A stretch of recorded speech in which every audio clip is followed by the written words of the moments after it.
Obese girls work in the kitchen. Madam ordered mountain. Man made her his queen.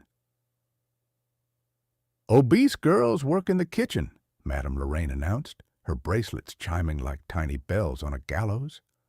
Laughter rippled through the crimson parlor as Violet Ashford stood in the doorway, snow clinging to her skirt and hope thawing too fast to save.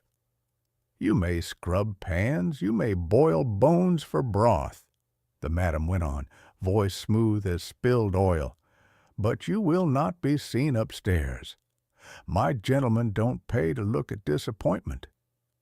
Violet had knocked on every door in Redemption that winter and been turned away from each with a different word for shame. Orphan, burden, too much. She kept her chin high now, but her hands shook around the small bundle she owned. "I can cook," she said softly. "I can clean. I only need a bed and meals." The girls lounging on velvet settees tittered. A man at the bar glanced over with a smirk and returned to his whiskey. "Basement," Madame Lorraine said, already bored. "2 meals if you don't burn them. No loitering in public rooms. If a customer sees you, I dock your ration. Try any tricks and you're back in the snow." A coal of humiliation dropped into Violet's stomach and hissed. She swallowed it the way she had swallowed 100 slights and nodded. In the hallway mirror, she caught a glimpse of herself, wind-chapped cheeks, damp curls, a body the world insisted was wrong no matter how faithfully it kept her alive. If you're listening from far away Saigon, Seattle, Seville, tell me where you are right now.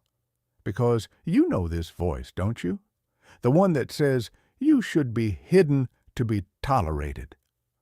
The front doors banged open. Cold rushed in like a truth no one wanted. A man filled the threshold, tall, broad-shouldered, the pelt of a black bear across his back and mountain snow steaming from his boots. His eyes were gray, not empty, but watchful, like a river under ice.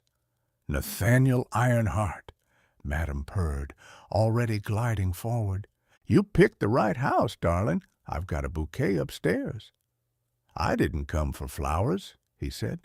"I came for a wife." The room went still. Madam's smile froze. Violet, halfway to the kitchen stairs, stopped. The mountain man's gaze found her not the velvet, not the jewels, her, and did not flinch. The firelight in Madame Lorraine's parlor flickered across crimson wallpaper and gilded mirrors, turning every surface into a reflection of pretense. Violet stood near the shadows, clutching her shawl as if it might make her invisible. Nathaniel Ironheart was not the kind of man this house usually saw. His presence filled the room without effort, a mountain carved into flesh, his voice steady as thunder muffled by snow. The other women fluttered around him like moths to a forge flame, whispering promises, batting lashes, but his eyes never lingered on them. "I'm not here for pleasure," Nate said, his tone even, leaving no room for misunderstanding. "I've got land and I've got work. I want a woman with courage, someone who wants a life, not a game." Madame Lorraine forced a laugh. "My girls are brave enough for any man, Mr. Ironheart. You'll find—" "No," he interrupted, and the single word silenced her. "Not them." He scanned the room once more, then frowned slightly. "I heard you take in women with nowhere to go. Where are they?" The madam hesitated. "We have one like that, but she's not for your kind. She works below, a kitchen girl." "Bring her," he said. Madame Lorraine's painted lips tightened. "She's not the sort of woman you'd want to marry. She's—" "Bring her," he repeated, and this time even the pianist stopped playing. Moments later, Violet climbed the narrow stairs from the cellar. Her apron was stained, her cheeks flushed from the heat of the stove, her curls escaping their pins. She looked around in confusion, expecting scolding, not an audience. When she met Nate's eyes, she froze. He wasn't sneering.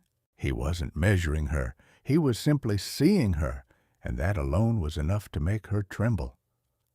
"This is Violet," Madame Lorraine said, her tone dripping disdain. "She scrubs, she cooks, and she eats more than she should. Hardly a bride for a man like you." Nate ignored her. He stepped forward until he stood close enough that Violet could see the faint scar across his jaw, the small chip on his front tooth, the steady strength in his gaze. "Violet," he said quietly, "I came here to find someone who's been forgotten, someone who still knows how to care even when no one's cared for her. Would you come with me? I'll give you work, safety, and a home that's yours." The room erupted in whispers and laughter. Madame Lorraine threw up her hands. "He's mad. Out of all the women here, he chooses her?" Nate turned, his gray eyes hardening. "The difference between you and me, madam," he said, "is that I know value when I see it. You only know how to sell it." He reached into his coat and placed a pouch of silver coins on the counter. "That covers whatever debt she owes. She leaves with me tonight." Violet's heart raced. I don't understand. You don't even know me." Nate's expression softened. "I don't need to. I can tell you've been surviving in a world that mistreats gentle hearts. That's enough." When she didn't move, he took off his fur-lined coat and draped it over her shoulders. "You don't belong in basements, Violet. You belong somewhere light touches your face."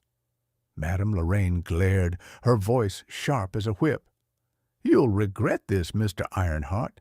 That girl's no lady." Nate met her gaze evenly. "Then I suppose I'll just have to make her one." He held out his hand. Violet hesitated, then placed her trembling fingers in his. And just like that, the kitchen girl who had lived in darkness stepped out into the snow following the mountain man who had chosen to see her worth when no one else ever had. The wind of the northern range met them as soon as they left the lights of redemption behind. Snow flurried like white ash over the trail. The world was all hush and silver. Nathaniel swung up onto his horse, then reached down for her. Violet hesitated a heartbeat before placing her hand in his. His grip was warm and steady. He lifted her in front of him, the bare fur coat wrapping around both their shoulders, and the horse started its climb toward the high country. Hooves struck rhythmically against the frozen earth. For a long time there was only the sound of wind, the creak of leather, and the soft, uneven breath of a woman who could not yet believe she was free. "Are you cold?" he asked finally. She shook her head, though her cheeks burned from the frost. "No, sir, just not used to quiet that doesn't hurt." He almost smiled. "You can call me Nate." The name fit the dark, grounded voice. He handed her a strip of jerky and a tin of water from his saddlebag. When she tried to thank him, he said simply, "Eat. Talk later."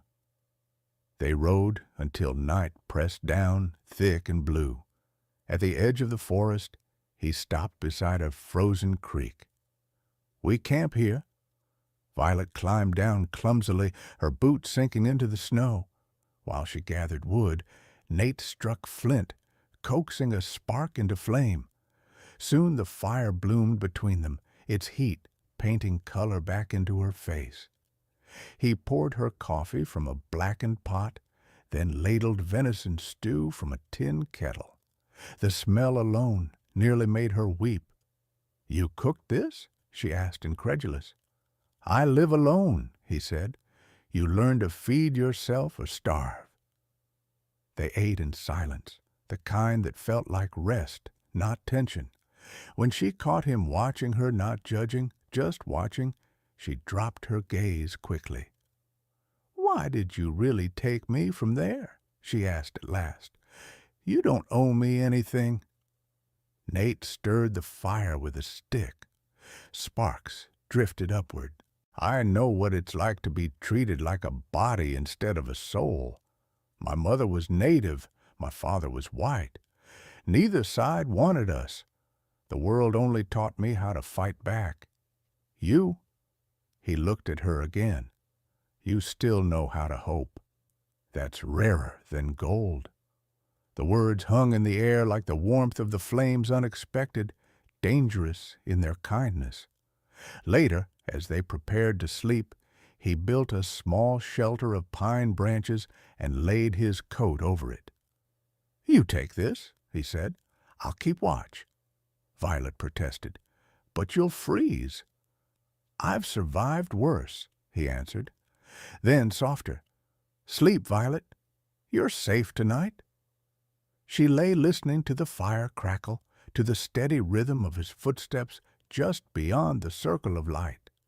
Every so often she caught a glimpse of him, tall against the darkness, guarding her without demand or expectation.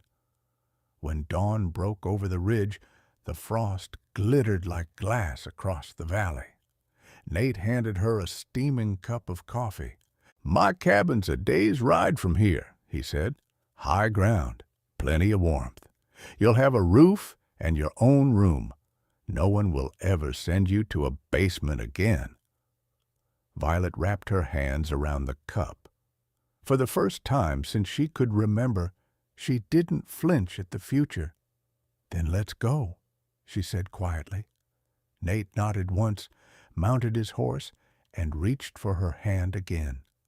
As the sun rose over the peaks, they rode higher into the mountains, a man built of silence and strength, and a woman who had carried the weight of mockery and still found grace enough to follow hope. By the time they reached the Ironheart cabin, the sun was sinking into the pines. The world around them glowed amber and gold snow sparkling like scattered stars, smoke curling gently from the chimney. The cabin stood solid against the mountain slope, built of dark timber and stone, wide enough for two, yet shaped by solitude. Violet couldn't speak. She had never seen anything so quiet, so clean, so full of peace. The air smelled of pine resin and wood smoke. From inside came the faint creak of the fire settling in its hearth. Nate dismounted first, then helped her down. "Welcome home," he said simply. She blinked, startled. "Home?" He nodded. "You'll have your own room, no basements, no orders, only rest until you find what you want to do next." Inside, the cabin glowed with warmth. A large stone fireplace took up one wall. The table was hand-carved, its surface worn smooth by years of use. Shelves lined with books and jars of herbs filled the corners. Furs covered the floors. Every detail felt touched by care, not luxury, but intention. Nate stoked the fire and handed her a folded bundle. "Fresh clothes. They'll be loose but warm." When Violet returned from washing, the scent of venison stew filled the room. Nate had set 2 plates on the table, simple but beautiful. "You didn't have to," she began. "I wanted to," he said. "You've worked enough for 10 lifetimes. Tonight, you eat." She sat across from him. Her hands trembled slightly as she lifted the spoon. The food was rich, the flavor of meat and herbs spreading warmth through her chest. Tears gathered in her eyes before she could stop them. He noticed, but said nothing. He simply poured her water, his movements quiet and sure.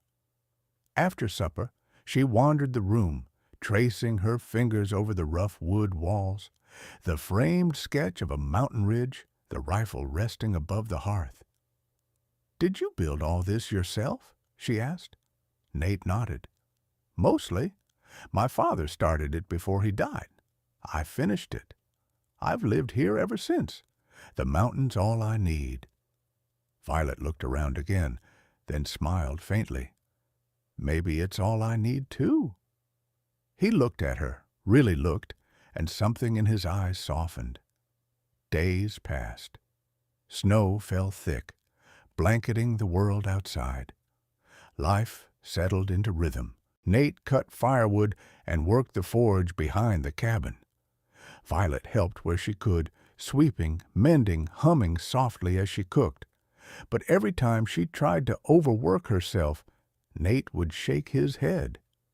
"You don't owe me labor, Violet. This isn't Madame Lorraine's kitchen." "I know," she'd say, "but I like feeling useful." Sometimes they ate in silence. Other nights they talked until the fire died down. He told her about the mine he once ran with partners who betrayed him, about how he left the business for peace. She told him about the years she spent being invisible, and the small miracles that kept her alive, a loaf of bread from a stranger, a patch of sunlight through the cellar window. One evening, as she hemmed a curtain near the fire, she felt him watching her. When she met his gaze, it wasn't pity she saw, it was reverence, quiet and certain.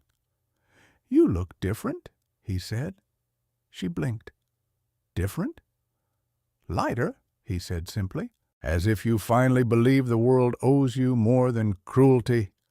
Her throat tightened. "Maybe I'm just starting to believe I deserve to breathe." He smiled, then small, honest, rare. "Good. The mountain agrees with you." Weeks slipped by in that rhythm of thawing hearts. Violet began to laugh again freely, without fear of who might hear. She learned to ride his spare mare, to aim a rifle, to make bread that didn't burn. Nate taught her how to read the weather in the sky, how to spot wolf tracks, how to listen to the silence and not be afraid. One morning, as dawn spilled gold through the trees, he found her outside feeding the chickens. Her hair glowed like honey in the light. For a moment, he didn't move, just watched. "You're becoming part of this place," he said. She turned, smiling shyly. "Or maybe this place is becoming part of me." Inside the cabin that night, as snow drifted against the window, Violet realized she hadn't thought of redemption in weeks. The cold basement, the laughter, the shame, it all felt like a story that belonged to someone else. For the first time in her life, she wasn't surviving. She was living. Winter thickened its hold on the mountain. The snow lay heavy on the roofs, the sky low and gray, and the nights longer than memory itself. Inside Nate's cabin, the fire never went out. Its glow was the heartbeat of their new life, steady, warm, and alive. Violet had begun to hum while she worked, the sound drifting through the rooms like a blessing. She no longer flinched when she dropped something, no longer apologized for taking space at the table. Nate watched the change quietly, proud in ways he didn't know how to name. But peace is a fragile thing, and the world below never forgets those who escape it. It began with a letter. One morning, a rider came up the trail, a sheriff's deputy from Redemption, his horse panting steam in the cold. Nate stepped outside, coat unbuttoned, hand resting near his hip. The man tipped his hat nervously. "Sorry to trouble you, Mr. Ironheart. Word from town says a woman named Violet Ashford's living here with you." Nate's eyes narrowed. "And if she is?" "There's talk. Madame Lorraine's claiming she was taken by force. Says you abducted her from her employ and ruined her business reputation." Violet, who had stepped into the doorway, went still. "That's not true," she whispered. The deputy shifted uneasily. "I believe you, ma'am. But she's filed complaint with the county judge. They might send a marshal to investigate. Just thought you should know." When the man left, Nate stood in silence for a long moment, watching the trail. Then he turned to Violet. "This isn't your fault." "But it is," she said, trembling. "I should have known she wouldn't let me go. She'll twist everything. She always does." Nate reached out, resting a steady hand on her shoulder. "She can twist her lies all she wants. Truth's a harder thing to break." That night, the air felt heavier in the cabin. Violet tried to focus on small chores, chopping vegetables, mending gloves, but her thoughts kept circling the same dark worry. "If they take me back," she said finally, her voice cracking, "I won't survive it. I can't go back to that cellar." Nate crouched beside her chair, his hand finding hers. "No one's taking you anywhere, not while I'm breathing." A week later, the marshal arrived tall, severe, wearing the law like armor. He rode up with 2 deputies and papers bearing seals and signatures. "Mr. Ironheart," the marshal said, dismounting, "we've received accusation of unlawful detainment of a working woman. You'll need to come to town to answer it." Violet stepped forward. "I wasn't detained. I left by choice." The marshal frowned. "We'll hear your statement in court, ma'am. But for now, you'll both ride down with us." Nate's jaw worked. "She's not being taken anywhere in chains." "No chains," the marshal said, raising a hand. "Just the law." And so they rode down the winding trail through snow and silence until the town's roofs appeared again. People stared as they passed. The mountain man and the kitchen girl who had vanished into myth now dragged back into rumor. In the courthouse, Madame Lorraine stood waiting in a fur coat too fine for her soul. "There she is," she declared, pointing at Violet. "My runaway girl. She owes me a year's wages and my reputation." Gasps filled the room. Violet's face flushed crimson. "You owe me the years you stole," she said, her voice shaking but rising.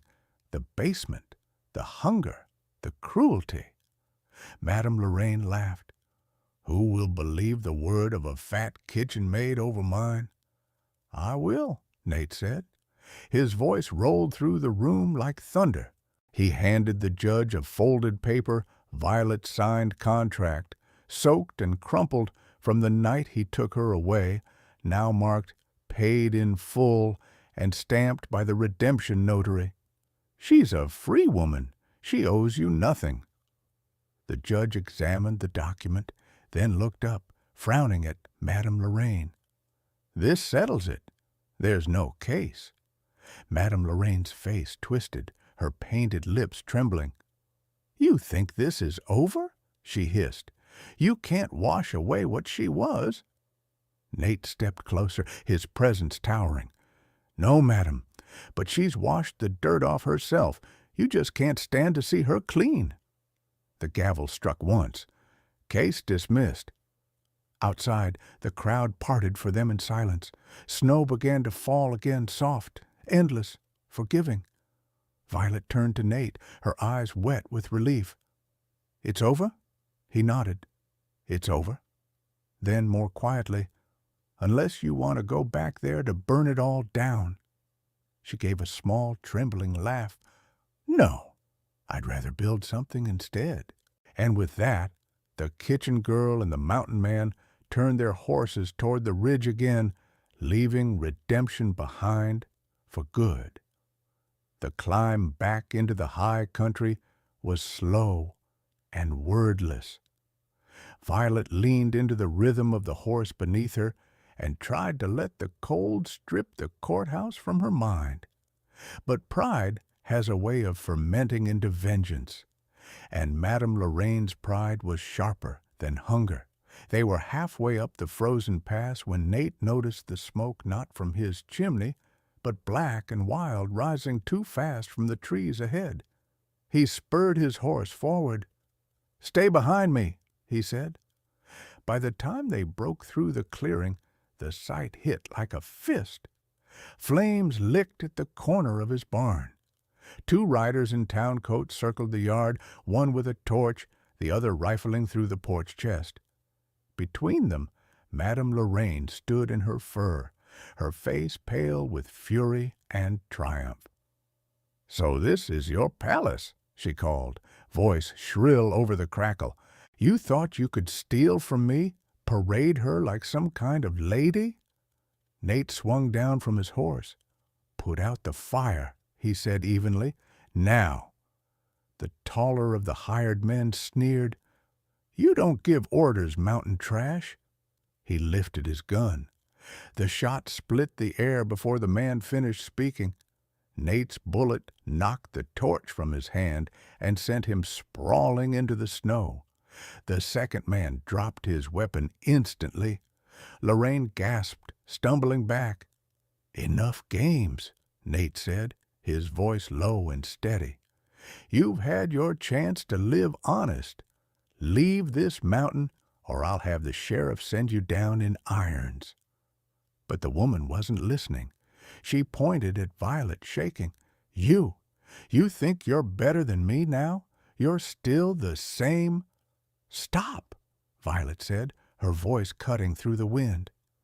She stepped forward, eyes bright and fearless. The fire's light danced across her face. "For years, you told me I was nothing. You took every bit of dignity I had and made it yours to spend. But you don't own me anymore. You never did." Lorraine's mouth opened, but no sound came. Violet's words hung in the air like a verdict. Nate stamped snow onto the burning hay, smothering the last flame. "You can go," he said to the two men, "and you can tell the town what really happened here, that a woman you broke tried to stand up, and the mountain didn't let you finish the job." The men fled. Lorraine stood for a moment longer, trembling, the snow melting on her lashes. Then she turned, muttering curses that the wind carried away. Silence returned, the kind that settles only after battle. The barn was scorched, but standing. The horses were unharmed. Violet turned to Nate, her breath hitching. "You could have killed them." "I would have if they'd touched you," he said, "but I'd rather build than bury." She looked up at him then, her heart pounding in rhythm with the dying flames. "You keep saving me." He shook his head. "You saved yourself the day you said yes." The sky above them split open, a pale storm of stars glittering through the smoke. Nate took her hand, calloused and sure, and guided her toward the cabin. Inside, the fire still burned bright in the hearth. He knelt to add another log, then turned toward her. "You can stay here forever, Violet," he said quietly. "Not as someone I rescued, but as someone I can stand beside." She touched his cheek, her voice trembling. "Then stand beside me, Nate, because I'm done hiding." He pulled her into his arms. Outside, the mountain wind howled, but within the cabin everything was still two souls who had fought their way out of shame and into belonging. Spring crept back onto the mountain as if afraid to disturb their peace. The snow retreated, leaving ribbons of green in its wake. The creek sang again, wild and clear. Life, like love, returned quietly.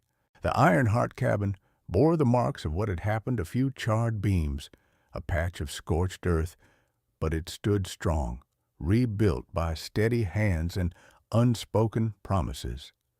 Each morning, Violet woke to the sound of Nate chopping wood outside, the rhythm steady and sure.